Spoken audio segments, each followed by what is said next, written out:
E aí eu sumi por um pouco de tempo, 1 ano, na verdade, muito tempo.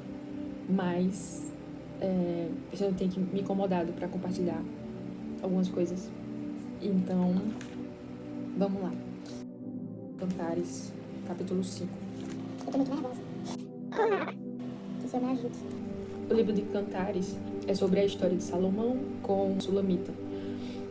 E, ao mesmo tempo, espiritualmente, é muito usado Cantares para exemplificar o nosso relacionamento com o nosso noivo, que é Jesus. No caso, a igreja noiva com Jesus, noivo. No capítulo 5, a noiva, ela fala que estava quase dormindo. Estava no seu quarto, né? Estava na sua casa, quase dormindo. Mas o coração dela estava acordado. Aí ela fala, escutem, o meu amado está batendo. E aí, no caso, o noivo, que no caso é Jesus, ele pede para abrir a porta. Ele pede para a noiva abrir a porta. E aí a noiva fala, já tirei a túnica, terei que vestir-me de novo. Já lavei os pés, terei que sujá-los de novo. O meu amado pôs a mão por uma abertura da tranca. Meu coração começou a palpitar por causa dele. Levantei-me para abrir-lhe a porta. Eu abri, mas o meu amado se fora. O meu amado já havia partido. Quase desmaiei de tristeza. Procurei-o, mas não o encontrei. Eu o chamei, mas ele não respondeu. Esse versículo 6 me chama muita atenção. Ela fala que quando abriu a porta, a noiva, a igreja, quando abriu a porta, depois de Jesus ter batido, ela não encontra Jesus lá. E ela fala, vou ter que me trocar de novo, vou ter que sujar os pés de novo. Então ela estava num lugar de comodismo e o Senhor está chamando novamente ela para uma experiência, para algo novo, para um novo degrau, sabe, de intimidade, de crescimento nele. E ela tá nesse comodismo, então ela fala, terei que fazer tudo isso de novo. E ela demora para abrir a porta. E quando ela vai para a porta, Jesus já não tá mais lá. Isso é muito interessante, porque isso acontece realmente na nossa vida, sabe? Por exemplo, comigo. Muitas vezes eu busquei Jesus. E até hoje mesmo, quantas vezes eu busco e parece que não encontro, sabe? É como se ele não estivesse ali, é como se ele não estivesse falando. É como se ele tivesse deixado apenas um desejo, um vislumbre, sabe, da sua presença. Confesso que muitas vezes eu apenas aceitei, não encontrei Jesus, então tá bom, acho que é assim, né? A vida cristã, acho que a espiritualidade da vida cristã deve ser assim, nesse nível. Talvez Jesus não seja tudo isso que as pessoas mostram e falam, sabe? Com tanta empolgação e com tanto amor e tanta emoção. Eu pensando comigo mesma, né? Até inconscientemente, eu acho, acabava pensando isso e tendo essa conclusão. E aí eu me acomodava, né? E apenas ficava nesse nível. Tá bom, ele não tá querendo aparecer, sei lá, tá num momento de silêncio. Mas uma coisa que eu fui aprendendo com o tempo é que quando Jesus se esconde, é com o intuito de a gente procurar ele, é com o intuito de, sabe, aumentar o nosso desejo, fazer a gente crescer nele, sabe? Então, eu entendo que quando ele não responde, quando ele não se deixa ser encontrado, na verdade é porque devemos buscar mais. Não é motivo pra gente parar, pra gente desistir, pra gente se desmotivar. Mas, pelo contrário, é motivo pra gente insistir mais. E a gente não deve ver isso como indiferença da parte de Deus para com a gente, sabe? Até porque vai contra o seu próprio caráter, vai contra suas próprias promessas que estão na Bíblia. Então seria muito contraditório. E ele não tá nos ignorando. Ele não tá, sabe, fazendo isso pro nosso mal. E, na verdade, nós sempre o encontramos, né? Porque ele é onipresente. Então, por isso que eu coloco entre aspas, quando não encontramos. Porque todas as vezes que a gente busca de todo o coração, a promessa do Senhor é clara, a gente vai encontrar ele. ele vai se deixar ser encontrado. Mas eu acredito que existem níveis de conhecimento, existem porções de conhecimento que são gradativos, sabe? Que vão crescendo ao longo do tempo da nossa experiência com ele, da nossa busca com ele. Então, sempre o encontramos. Mas existem lugares mais altos, existem porções, sabe? Maiores que podemos provar, que podemos buscar para encontrar no Senhor. Sabe, tem uma passagem que eu não estou lembrando agora, mas eu acho que é em Colossenses. Paulo fala sobre Jesus ser como um tesouro, sabe? Onde todo conhecimento, sabedoria, riqueza de conhecimento está escondido nele. E, sabe, é como se na nossa vida cristã a gente fosse encontrando aos poucos esse tesouro. A gente não encontra por completo. Então, existem tesouros para serem descobertos em Jesus. E só vamos descobrir se formos cavando e persistindo em cavar mais fundo para que a gente possa encontrar. Então, quando ele fica assim ausente, sabe, para nos estimular a buscar mais desse tesouro, para que a gente possa cavar mais fundo, para que a gente saia do comodismo do tesouro que a gente já tem, do conhecimento que a gente já tem dele. Porque conhecer ele é algo infinito, porque ele é infinito, ele é eterno, seu conhecimento não tem limite. Então sempre vai ter alguma coisa pra gente aprender dele, é algo gradativo. O que eu vejo muito, infelizmente, em nós, é que a gente se acomoda muito com o que a gente tem de Jesus. A gente se acomoda e pensa, Deus não quer responder, eu não tô achando, então vou ficar só aqui, nessa profundidade. Sendo que é preciso insistir em ir mais fundo, em cavar mais fundo, até que você ache. E eu entendo que a gente foge muito desse lugar, porque é um lugar de vazio, é um lugar de solidão, de certa forma, é um lugar de silêncio e é desconfortável pra gente, sabe? A gente tá buscando e ao mesmo tempo não tá preenchendo, não tá, sabe, correspondendo da forma que a gente deseja. Então, existe essa insistência. E, por um tempo, eu até achava que não era bíblico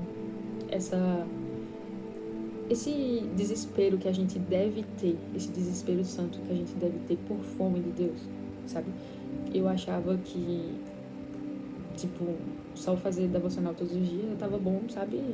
Sempre mecânico, mas a gente precisa constantemente estar atiçando a nossa fome por Jesus e, sabe, nos levando mais fundo, nunca acomodando e parando, estagnando, mas sempre crescendo.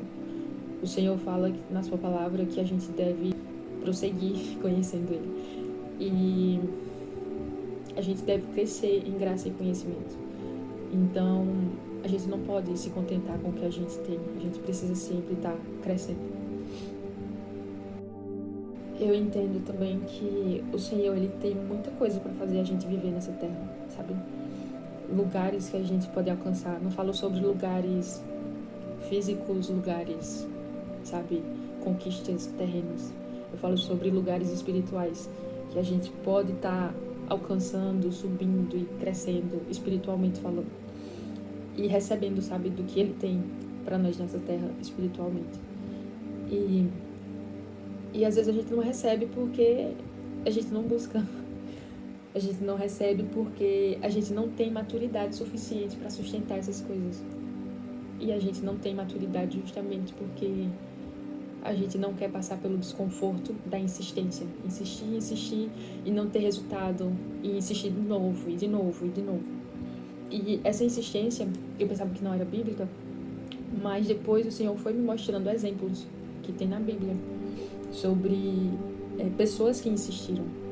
E dentre elas tem a mulher cananeia. Basicamente ela tem uma filha que está endemoniada. E ela vem a Jesus, correndo atrás de Jesus e se lança aos pés de Jesus, pedindo a ajuda de Jesus. E ela insiste, acho que 3 vezes, até que Jesus dê uma resposta favorável, a resposta que ela desejava. E nessa insistência dela, eu percebo que ela estava fazendo do Senhor o seu único, sabe, a sua única saída. Então ela estava reconhecendo que só Ele era Senhor. Talvez ela já tinha procurado em outras coisas, de outras formas, e não tinha dado jeito. E ela ficou sabendo de Jesus e foi atrás de Jesus e insistiu, mesmo Jesus não respondendo a ela da forma que ela desejava. E ela persistiu, ela continuou pedindo e se humilhando, sabe, se diminuindo. A gente está muito acostumado com coisas imediatas, com coisas instantâneas. E com Deus a gente espera que seja assim. E nossa geração é assim, nossa cultura é assim. Então a gente quer levar isso para um relacionamento com Deus também. Mas a gente vê na Bíblia pessoas que tiveram que esperar em Deus, pessoas que tiveram que insistir. E a gente não quer insistir, a gente quer o conforto, a gente quer agora. E se Deus não está respondendo agora, se Deus não está se revelando agora, se Deus não está se mostrando agora para nós, então, sei lá, acho que é isso que Ele tem para mim. E vou preencher o meu coração com outra coisa. Vou satisfazer a minha fome com besteira, com outras coisas. E camuflo esse desejo por Jesus.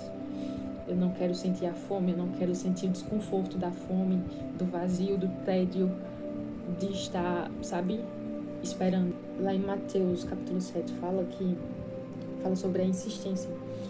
Fala assim: peçam e será dado, busquem e encontrarão, batam e a porta será aberta.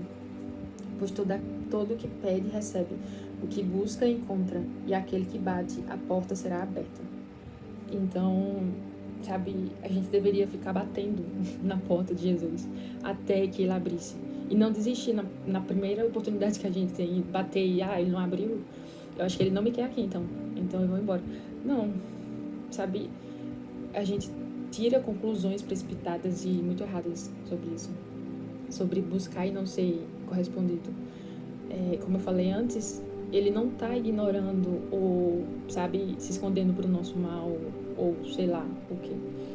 Ele está exatamente nos estimulando a persistir, a ter uma fé mais resistente, a ter um amor mais fortalecido, um amor que enfrenta essa espera, que enfrenta qualquer coisa por Ele, né? Outro exemplo que temos é uma parábola que Jesus contou lá em Lucas 18. Fala sobre a parábola da viúva persistente. E ele dava exemplo de uma viúva que estava pedindo justiça sobre uma causa dela a um juiz que era muito mau, que era injusto, que era ímpio.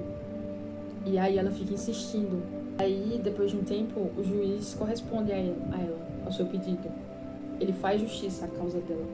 Ele diz que, mesmo que não seja temente a Deus, mesmo que ele não se importe com as pessoas, ele vai fazer justiça a ela porque ela tá importunando demais. Tá, perturbando de tanto que ela tá insistindo. E ele faz justiça para ela parar de estressar ele. E aí Jesus fala, né, que o juiz injusto, até um juiz injusto, ele fez justiça à causa daquela viúva. Imagina Deus. Será que Ele não vai fazer justiça? Será que Ele não vai nos responder? Será que Ele não vai aparecer? Será que Ele não vai cumprir suas promessas? Será que Ele não vai se deixar ser encontrado? Ele vai sim. Ele vai cumprir, Ele vai responder, Ele vai se revelar, Ele vai cumprir com sua palavra. Mas aí Jesus fala: acaso Deus não fará justiça aos seus escolhidos que clamam a Ele dia e noite? Continuará fazendo-os esperar?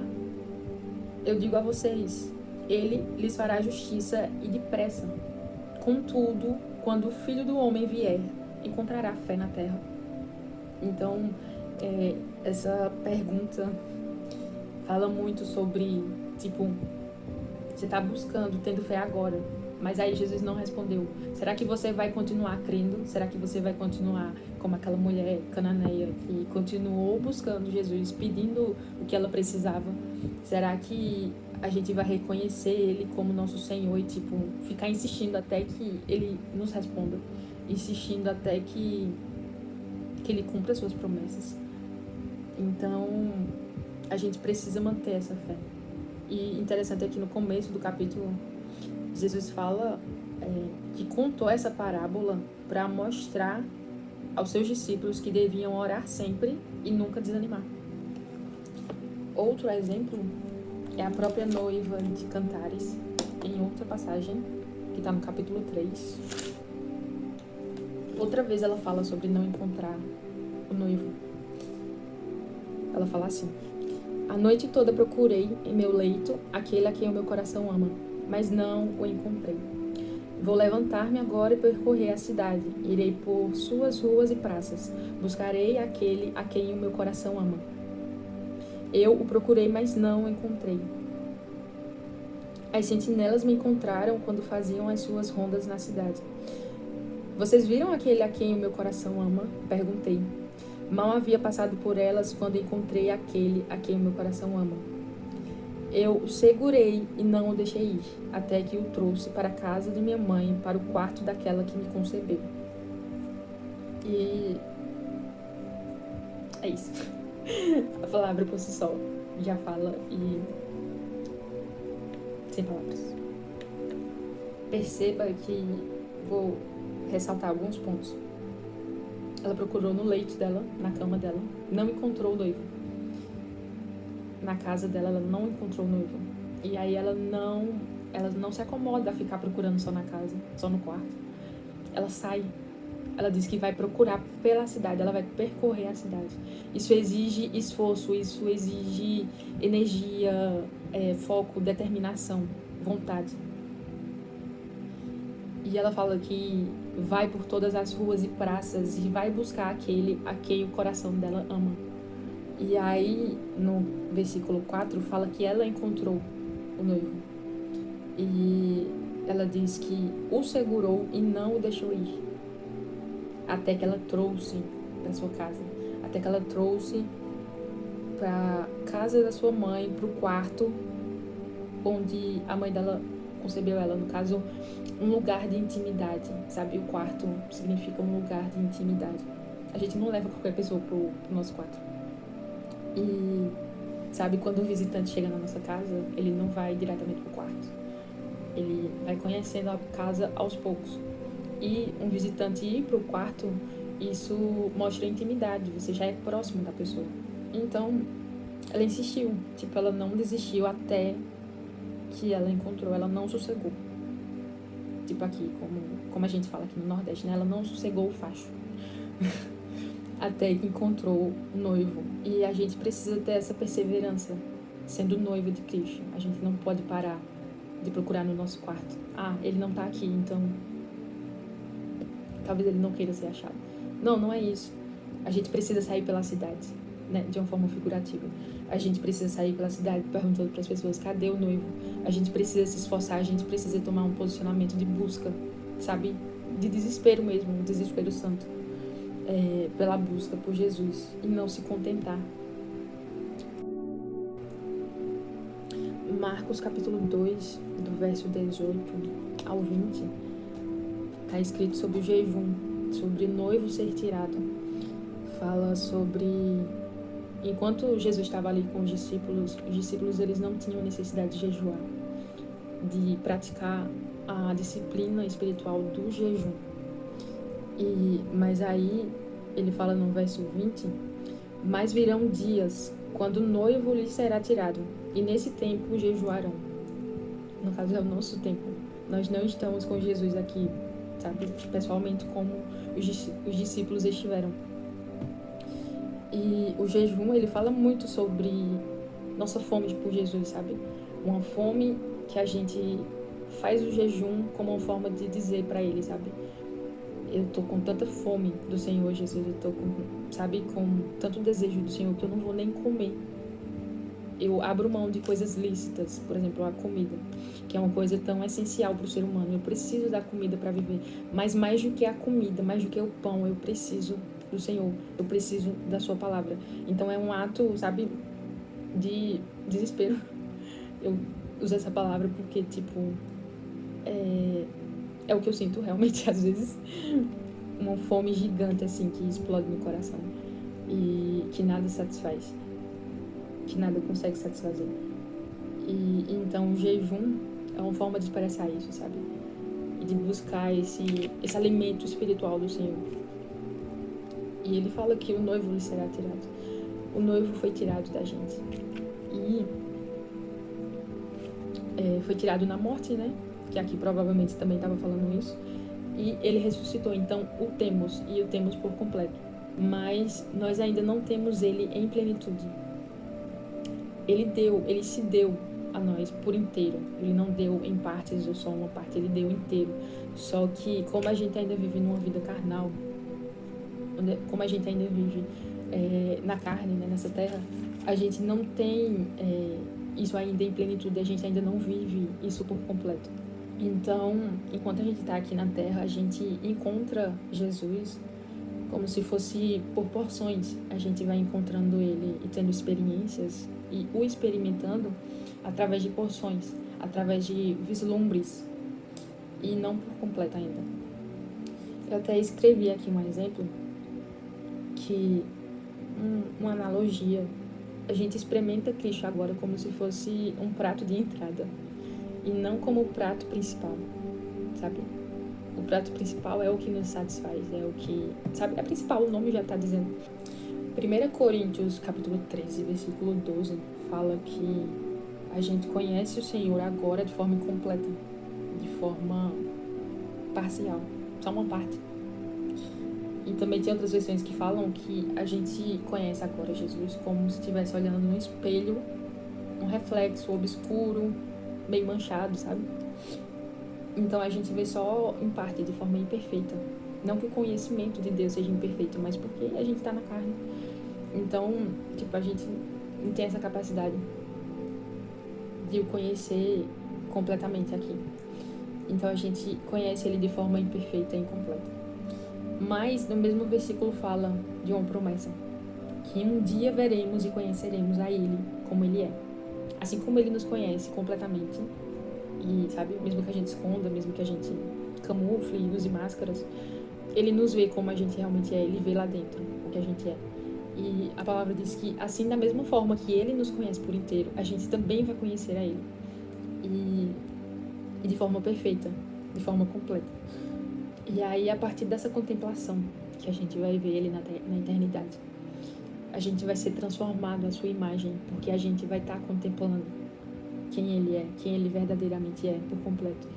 E essa contemplação vai estar nos transformando, nos moldando à sua imagem. E a gente vai ser feito como ele é. E em Romanos 8, verso 23, também fala sobre isso.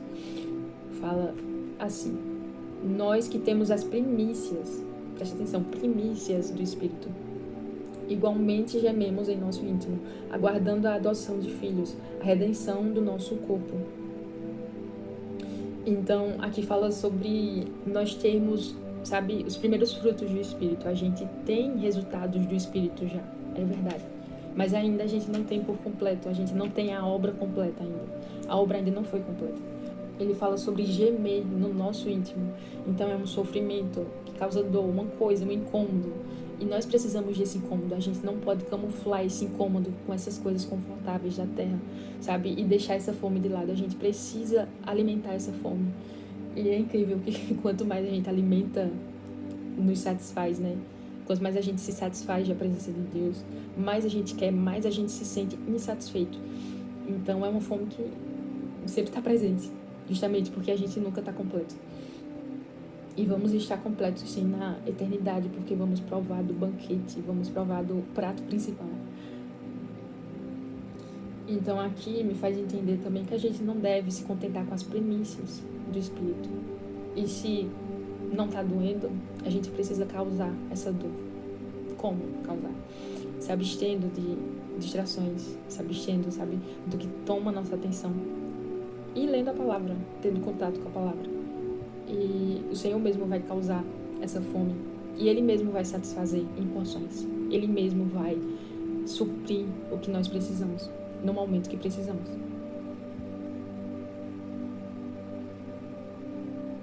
E o que me parece é que muitos de nós, a gente está esquecendo de aguardar essa adoção de filhos, aguardando, gemendo, sofrendo, esperando a adoção de filhos, sabe? Sermos totalmente dele, sem nossa carne atrapalhando, sem nossa imperfeição, sem nosso orgulho e sem distrações mais, sabe? Tentando tomar o nosso coração, querendo tomar o lugar de Cristo no nosso coração. E aqui ele fala sobre sofrer aguardando essa promessa,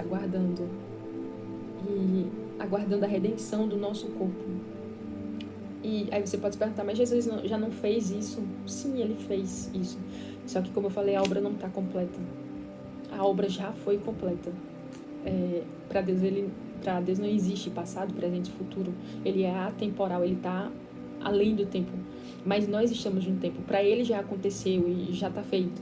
Mas para nós, que vivemos dentro do tempo, que estamos sujeitos ao tempo, da forma como o tempo funciona, ainda nós não vivemos essa obra por completo. Então a gente vive ela pela fé. Pela fé nas promessas de Deus, pelo que ele já viu no futuro, porque ele está lá também. Então, o que eu percebo é que muita gente, até cristã, tem apenas o entendimento de que, eu fui salvo. Jesus já fez isso.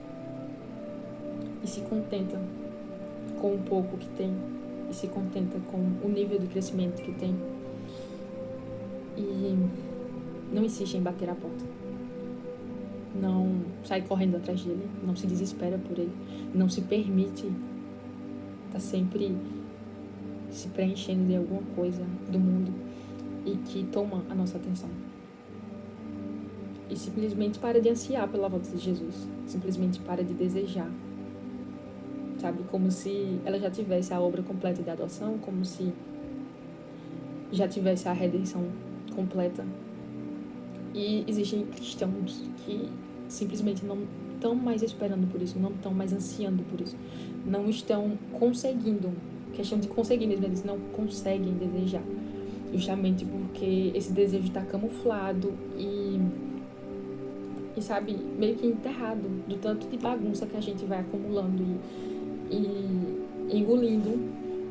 A gente vai abafando a voz do Espírito, a gente vai se tornando insensível ao desejo pela volta de Jesus, o desejo de ser livre dessa carne. A gente fica indiferente. A palavra é indiferença. Exatamente. E aí eu escrevi aqui, e eu quero ler para vocês.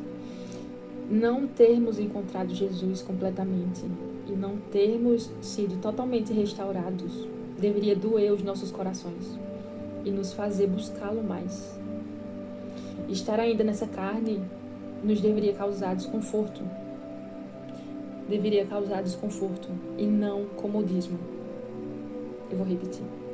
Estar ainda nessa carne nos deveria causar desconforto e não comodismo. O que eu vejo muito em nós é o comodismo, sabe? A gente se acomoda na nossa carne, nos nossos padrões de vida carnal, padrões carnais. E, eu nasci assim, eu sou assim, e vou morrer assim, e vou ficar assim. E a gente se contenta, como se, sabe, Jesus não pudesse transformar a gente. A gente limita o poder de Deus na nossa vida. E deixamos de usufruir das suas bênçãos, que seria pra gente viver aqui na terra essas bênçãos, e a gente simplesmente não usufrui delas, porque a gente tá acomodado demais na nossa carne. E aí isso me faz lembrar de Romanos capítulo 7. Não entendo o que faço, pois não faço o que desejo, mas o que odeio. Sei que nada de bom habita em mim, isto é, minha carne, porque tenho o desejo de fazer o que é bom, mas não consigo realizá-lo. Pois o que faço não é o bem que desejo, mas o mal que não quero fazer, esse eu continuo fazendo. Ora, se faço o que não quero, já não sou eu quem o faz, mas o pecado que habita em mim. Assim encontro esta lei que atua em mim. Quando quero fazer o bem, o mal está junto de mim. No íntimo do meu ser, tenho prazer na lei de Deus, mas vejo outra lei atuando nos membros do meu corpo, guerreando contra a lei da minha mente, tornando-me prisioneiro da lei do pecado que atua em meus membros. A gente não pode, pegar esse versículo e interpretar da forma errada, dizendo, eu quero fazer o bem, mas eu não consigo. E se contentar, simplesmente se contentar, eu não consigo fazer o bem. Não. Realmente, por nós, a gente não consegue fazer o bem. A gente não consegue fazer o que é certo. Mas através de Jesus, a gente consegue. E a gente não pode usar essa passagem como desculpa para ficar estagnado, espiritualmente. A gente não pode dizer, eu não consigo, então eu também não vou tentar, não vou fazer nada, vou ficar aqui parado, já que eu não sou capaz. Não, a gente precisa, mesmo sendo incapaz, a gente precisa buscar o nosso melhor em Cristo. E isso não quer dizer que a gente vai conseguir ser perfeito. Isso não quer dizer que a gente tem que ser perfeccionista, de uma forma doentia. E se cobrando por perfeição. Não, a gente tem que dar o nosso melhor, a gente tem que tentar o nosso melhor. É disso que Paulo está falando. Ele tenta o melhor dele, ele dá o melhor dele, ele faz de tudo. Mesmo assim, ele peca, mesmo assim, ele faz o que é mal. Não porque ele está negligenciando, não porque ele está sendo descuidado, não, mas porque é o natural dele. Quando ele erra, é um acidente da carne dele. Não é uma coisa que ele causou por negligência, não é uma coisa que ele escolheu fazer. É sobre isso que essa passagem fala. E aí, no final, eu acho maravilhoso que ele conclui falando: miserável homem que eu sou, quem me libertará do corpo sujeito a esta morte? Não tem jeito, eu sempre faço o que é errado, mesmo quando eu quero fazer o que é bom, eu faço o que é errado. Até quando eu quero fazer algo bom, eu tenho a intenção boa, eu faço do jeito errado, É assim que a gente é. Mas aí ele fala, graças a Deus por Jesus Cristo, nosso Senhor. Jesus, ele nos salvou dessa morte. Então a gente não deve, procurar a perfeição. Não devemos buscar a santidade pra gente ganhar a salvação de Cristo, como se fosse uma troca. Não. A salvação, ela foi dada de graça. Ela foi dada por graça e merecida de Deus. Então, a gente não pode fazer nada para merecer isso. E eu acho interessante que ele vai colocar essa passagem, esse trecho, justamente abaixo dessa descrição dessa guerra, desse embate, A gente não... Só porque a gente não consegue fazer o bem, isso não quer dizer que não tem jeito. Tem jeito, sim. A gente pode andar colado com Jesus, tentando fazer o certo. Outro exemplo que vemos na Bíblia sobre insistência é a mulher do fluxo de sangue. Em Lucas, capítulo 8. Jesus, ele estava a caminho de um lugar e uma multidão seguia ele, cercava ele e estava acompanhando ele. Mas aí, no meio desse percurso, uma mulher doente com fluxo de sangue, ela estava doente há 12 anos, ela já tinha gastado tudo que tinha para buscar cura e não tinha jeito, ela não tinha sido curada da hemorragia e ninguém pôde curar ela. Então ela atravessa essa multidão, ela enfrenta essa multidão. Pensa aí no desconforto que é entrar numa multidão. Eu tenho pavor, eu tenho agonia de ficar perto de muita gente, muito encostado, muito perto. E aí ela enfrentou essa multidão, ela enfrentou essa dificuldade, ela não deixou que a multidão fosse um empecilho dela entre Jesus.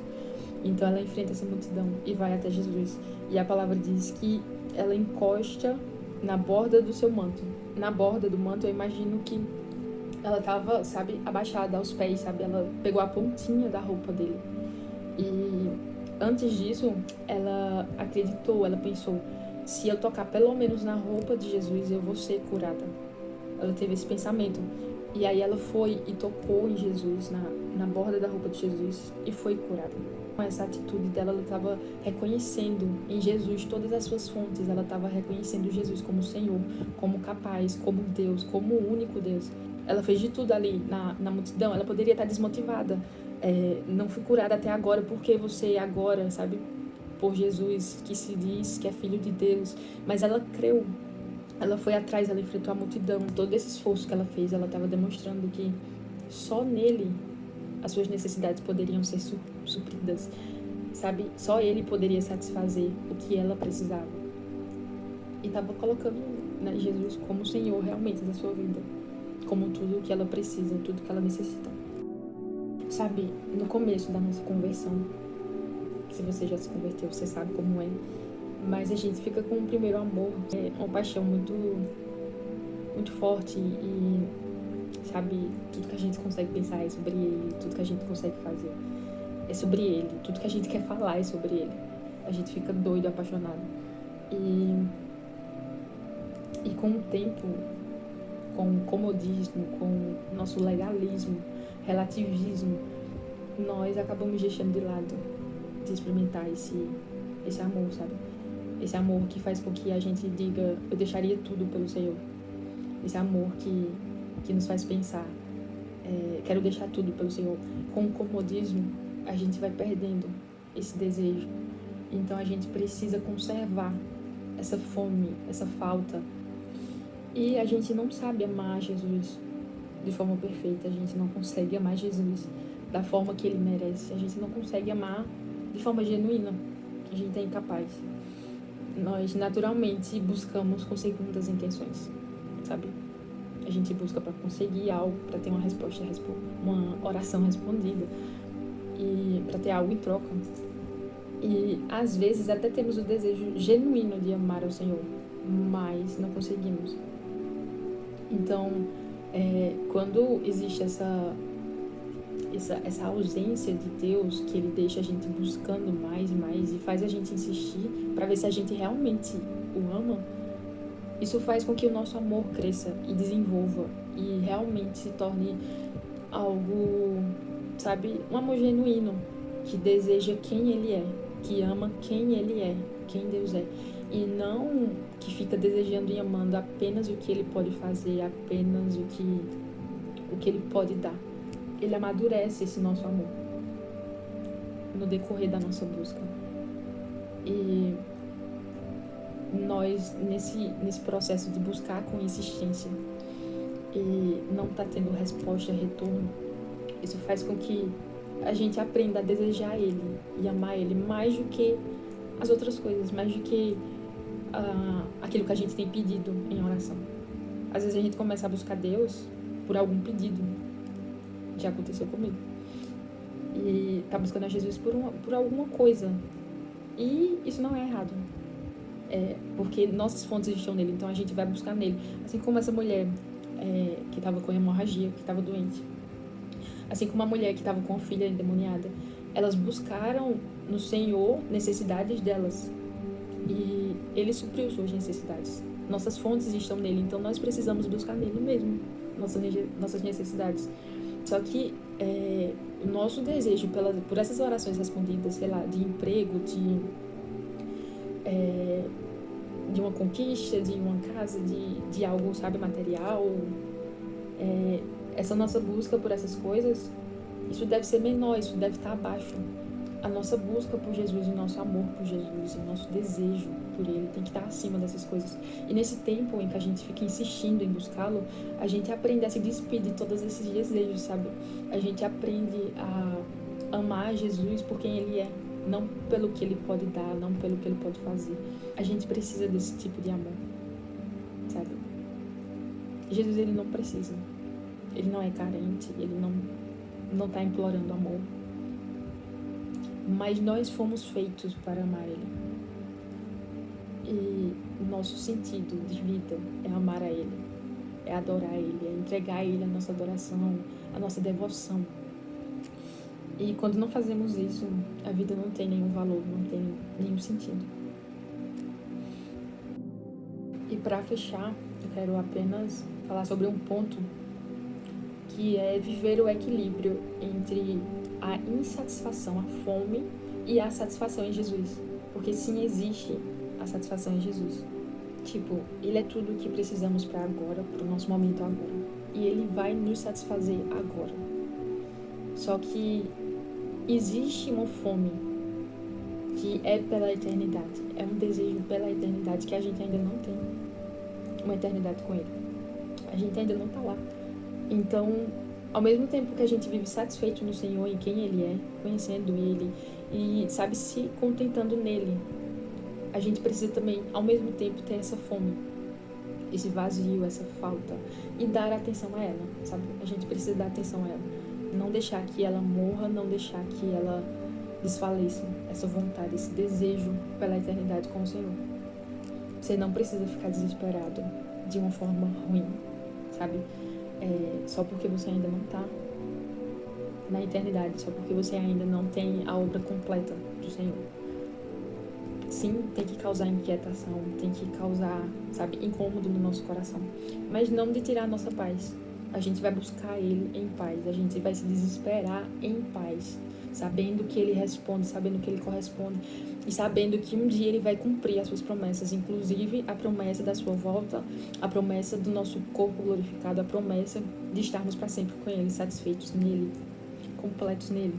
Só porque estamos satisfeitos aqui, porque Deus disse que supriria todas as nossas necessidades aqui, só porque eu estou satisfeita nele aqui, eu não posso deixar com que essa satisfação aqui se acabe aqui, sabe? E não dê lugar a essa fome pela eternidade. Eu não devo me contentar com o que Deus tem para mim aqui, até porque a terra é passageira, vai tudo se acabar, vai tudo queimar.